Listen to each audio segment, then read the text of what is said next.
Depois ele foi lá e atacou a maior usina nuclear e botou fogo no negócio. Ou seja, ele está comunicando, o uso de armas atômicas está na mesa.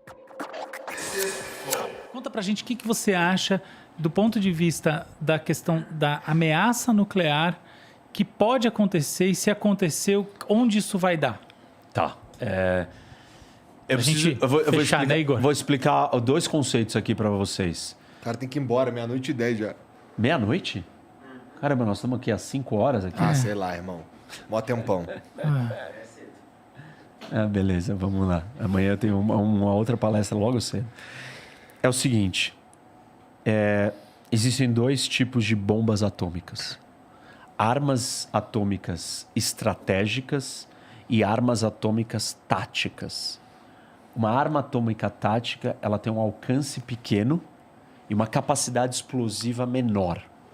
Uma arma atômica estratégica são os mísseis intercontinentais balísticos. Elas atravessam o planeta inteiro e quando elas aterrissam e explodem em algum lugar, elas destroem metade de um país.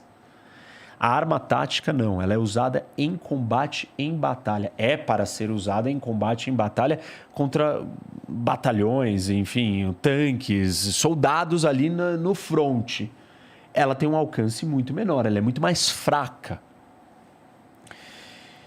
Os russos têm por volta de 2.000 bombas atômicas táticas. Os Estados Unidos têm 200 táticas.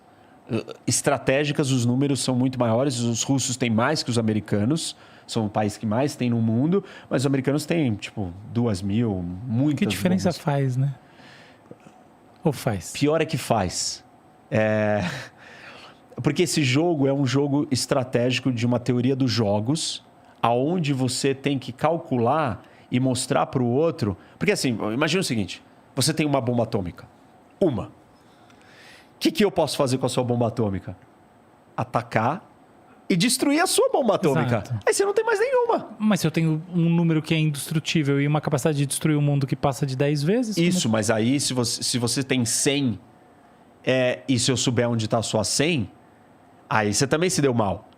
Sim, mas você entendeu? Por isso que a gente escala para um número tão alto. É a vantagem da OTAN, né? Não, por isso que você escala para um número de bombas tão alto. Exato, porque lógico. é uma lógica matemática de estratégia, claro. de falar assim, eu tenho um número tão grande que você não vai conseguir destruir todas. O que eu estava dizendo aqui, a partir do ponto de vista da destruição, não faz diferença, mas do ponto de vista do raciocínio estratégico de movimentação faz. Uhum. Então você vai ter muitas. Por isso que eles chegaram nesse número. Aí, tudo bem. E aí você tem diferenças de confrontos. Existe um confronto nuclear e um confronto convencional. O que é um confronto convencional? Soldado com soldado, tanque com tanque. Confronto nuclear é guerra nuclear. As bombas atômicas da Guerra Fria, ou a ideia de você ter um confronto nuclear era de bombas estratégicas, em primeiro lugar. E aí, se você usar, eu garanto que mesmo que você me ataque surpresa e me destrua, e mate todo o meu país e destrua tudo, eu tenho um meio e um mecanismo de retaliar. Isso se chama Second Strike Capability. Capacidade de segundo ataque. Como que eu vou ter capacidade de te atacar depois de ter sido destruído? Minhas bombas atômicas estratégicas plantadas em países... Em outros estados. Que não são dependentes da ameação direta. Vamos lá. Vamos fazer o raciocínio é bom, mas vamos levar ele a cabo. Caso da OTAN, vamos imaginar que a bomba, então, está na França. Estados Unidos explodiu, acabou. Aí a França, depois que os Estados Unidos acabou, fala assim... Então agora eu vou me vingar pelos americanos. É ruim, hein? Não é isso. É que você tem... Ela não vai. Não, mas é que você tem operações militares controladas pelos americanos e assim por diante em Mas países você está em outro OTAN. território. Você não vai lançar uma bomba da França e a França vai deixar. Não sei, hein? Bom, enfim, Não você que é especialista. Você é especialista. Deixa eu respeitar você. Não é assim. Onde que é? Você tem um submarino nuclear. Perfeito. Escondido no fundo do mar. Verdade. No fundo do oceano, que ninguém sabe onde está. Nem o presidente americano sabe a localização daquele submarino. Carregando mais 40 bombas. Que se os Estados Unidos for destruído, ou se a Rússia for destruída, eles vão lançar um ataque retaliatório destrutivo total. Então, você pode me pegar de surpresa, me matar o presidente americano, matar todo mundo. O sistema e o mecanismo de retaliação está colocado num lugar que você não sabe onde está. E não é um submarino, são vários espalhados pelo oceano. Na época da Guerra Fria, eram aviões que ficavam voando 24 horas por dia, 7 dias por semana, além dos submarinos. E além dos mísseis escondidos no subsolo dos lugares, nos silos subterrâneos.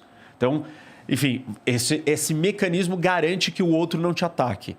Com isso, se tornou inviável uma guerra nuclear. Depois do fim da União Soviética, os russos olharam situações onde o Ocidente veio com uma força superior, convencional.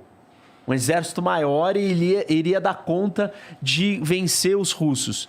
Eles mudaram a doutrina nuclear, alteraram a doutrina nuclear russa e falaram o seguinte: existe um cenário onde a gente pode ser atacado com armas convencionais que nós responderíamos com armas nucleares.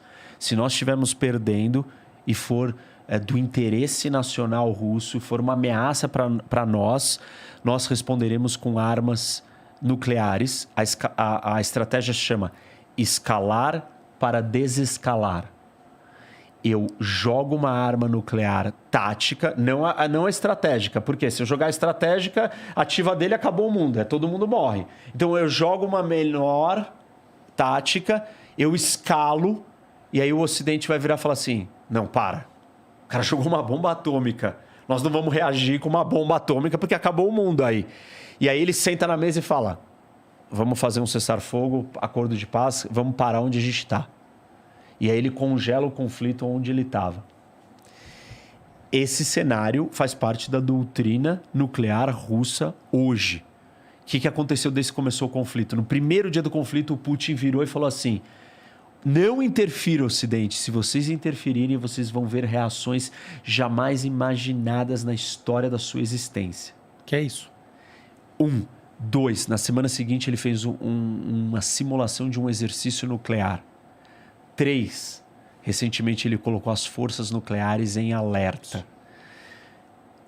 Outros passos que ele tem dado. Primeiro, ele quis conquistar e ocupar e manter ali o controle de Chernobyl, uma zona nuclear. Depois, ele foi lá e atacou a maior usina nuclear e botou fogo no negócio.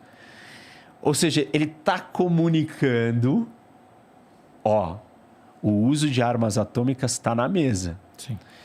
Por que eu estou explicando isso? Por que é importante as pessoas entenderem isso? Porque amanhã ou depois acontece um negócio desse e fala: mas imagina, isso nunca ia acontecer. Não, tem chance. Está aqui a situação. A probabilidade é baixa, mas ela existe, ela não é zero. Porque a doutrina nuclear russa é muito clara, o Putin tem sinalizado, e esse é um típico conflito que ele está perdendo. E os americanos estão preocupados que ele, acuado, pode ser que ele responda de uma forma... O cenário que você está falando, se ele perder. Se ele estiver perdendo nesse nível, pode ser que ele jogue uma arma nuclear tática. Qual é o perigo? O problema não é só que foi usada uma bomba atômica de novo no mundo. O problema é que a estratégia chama escalar para desescalar. Quem disse que vai desescalar? Isso. Claro. Quem disse que a resposta vai ser desescalar? Não, e depois tem uma questão... E a cobrança do mundo não vai ser... esse cara é muito louco. Joga uma bomba em Moscou. E não é só isso, né? Só se a gente pensar um monte de gente morrendo, cara, o que pelo fica... amor de Deus, o legado nuclear, comigo, né? O legado nuclear do Japão foi um legado horrível para a humanidade. Foi. Então tem isso também, né? Pensar... Não, é um tabu.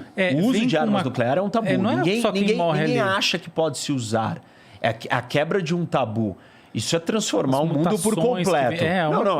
Não é só o efeito radiológico, né, nuclear aqui na Ucrânia e para o resto que vai se espalhar. Exatamente, isso se espalha. Você quebrou um tabu. O mundo, assim, ele vira de ponta cabeça do dia para a noite. Sim. É uma coisa muito chocante. Por que eu estou falando disso? Porque eu passei um tempão falando que as probabilidades ou as chances do Putin invadir a Ucrânia eram altas. E todo mundo, imagina, ele só tem a perder. E eu repeti muito, porque eu estou vendo a movimentação. Então, eu acho que é importante as pessoas entenderem o que está em jogo aqui. Repito, não acho que existe uma alta chance disso acontecer. A chance é baixíssima, mas ela está colocada na mesa. Sim. É engraçado, né? Depois de uma pandemia, como a gente não via igual desde a gripe espanhola, a gente pode ter uma bomba atômica. Meu, assim, não uma via coisa que, desde os anos que 40. todo mundo que está assistindo a gente, eu tenho falado isso nas minhas lives recentemente, e que esse é um ponto importante. O raciocínio econômico, a lógica racional, ser racional significa o quê? Ponderar entre custo e benefício. A lógica econômica, você tomar uma decisão você quer minimizar os seus custos, as suas perdas, para maximizar os seus ganhos. Só que na guerra, essa lógica é invertida. Eu aceito sofrer, perder, ter riscos maiores, mesmo que eu não tenha benefícios, porque o meu benefício vai ser a dor e o problema que eu vou causar para o meu inimigo. O Putin arriscou perder o Nord Stream, o gasoduto, com a Alemanha, porque ele entendia que a perda para o Ocidente ia ser muito maior. E se a gente não virar uma chave na nossa cabeça para olhar sobre essa ótica de lógica, nós não vamos entender por que as coisas estão acontecendo do jeito que está acontecendo. Porque do ponto de vista racional, econômico, de ganho e perda, não faz nenhum sentido para a Rússia, para o Putin. Mas dentro da lógica da guerra, faz todo o sentido o que está acontecendo. E dentro da lógica da guerra, o uso de armas atômicas é uma grande perda? Só que por que eu perderia tanto? Porque meu inimigo vai perder muito mais. Vai doer muito mais nele. E eu acabo saindo ganhando porque é uma rivalidade. É um contra o outro. Eu ou ele. Eu me fudi, mas ele se fudeu mais. Isso, porque é uma lógica de confronto. Não é uma lógica cooperativa, econômica, simultânea, entendeu? Tipo, a gente tá fazendo negócio. Você me vendeu um negócio, eu comprei porque eu precisava daquilo. Você ganhou, eu ganhei. Aqui não é isso. Aqui é uma outra lógica.